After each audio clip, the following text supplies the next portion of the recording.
वेजो active histamine and serotonin की वजह तरफ। ठीक है, सबसे पहले हम लोग इधर से पढ़ते हैं।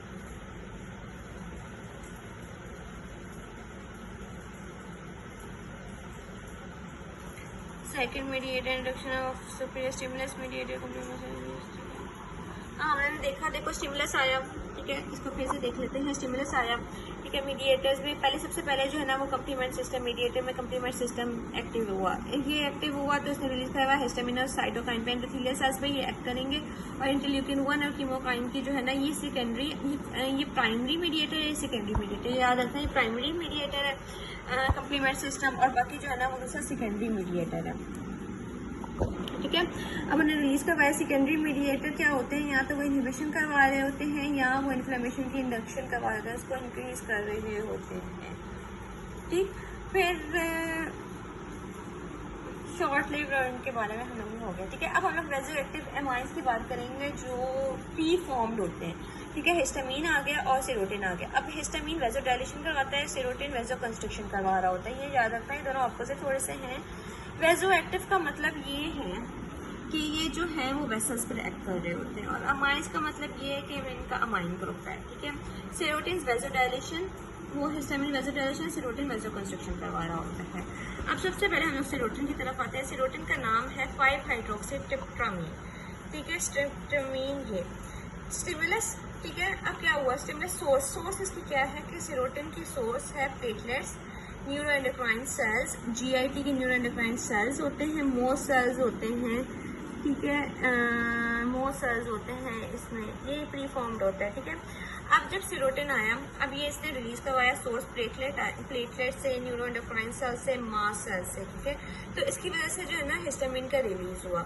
ठीक, ये हिस्टामिन का रिलीज करवाएंगे। इनका मोस्टली प्राइमरी फंक्शन क्या होता है कि एक तो ये सेरोटिन जो है ना हमने देखा वेजो कंस्ट्रक्शन करवा रहा होता है, और दूसरा ये सेरोटिन जो है ना एज अ प्राइमरी न्यूरोट्रांसमीटर भी है। ठीक, involve in inflammation but it's active, लेकिन इसका फंक्शन हमें नहीं पता, इतना कंफर्म नहीं है, लेकिन इन्फ्लेमेशन में ये इन्वॉल्व होता है।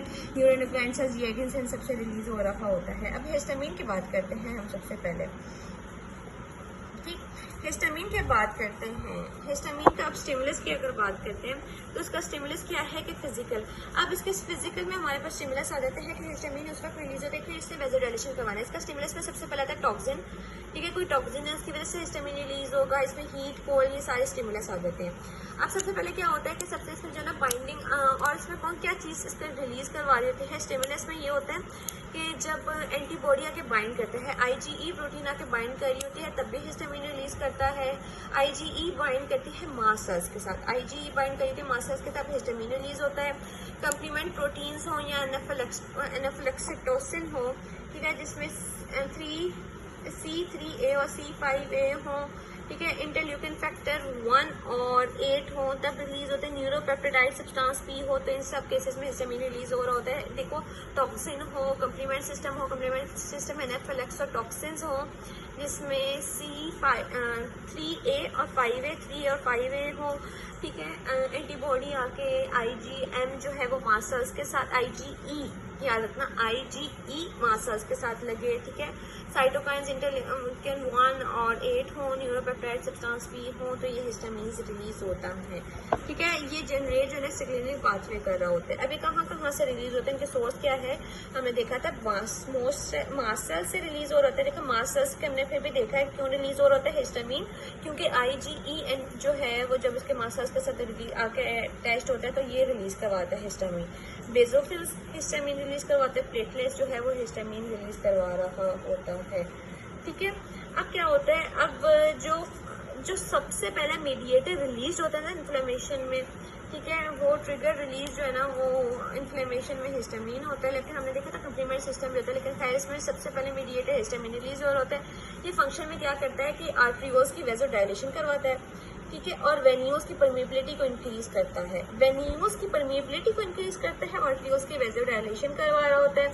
ये किस पे जाके एक्ट कर रहा होता है, ये वेसल पे, वेसल में किस में, एंडोथेलियल का H1 रिसेप्टर होता है। ठीक है, एंडोथेलियल के H1 रिसेप्टर के साथ ये अटैच होता है और ये अपना सारे काम अदा कर रहा होता है। क्लिनिकल इसका क्या है कि एंटी हिस्टामिन से हम लोग जब ड्रग देते हैं तो हिस्टामिन जो है वो H1 हमने देखा है H1 रिसेप्टर के साथ जाके ऐड होता है ना, तो जब हम लोगों ने एंटी हिस्टामिन ड्रग्स देंगे तो वो H1 रिसेप्टर को ब्लॉक करेंगे। हिस्टामिन क्या करते हैं, ये ब्रोंको कंस्ट्रिक्शन भी करवाता है, स्पेज़म भी करवाता है, लेकिन इसका स्पेज़म जो है वो हम लोगों ने देखा है कि इससे ज़्यादा जो है ना कॉज स्पेज़म कौन सा मीडिएटर है जिसका ब्रोंको कंस्ट्रिक्शन ज़्यादा करवा रहा होता है, वो भी बताऊँगी।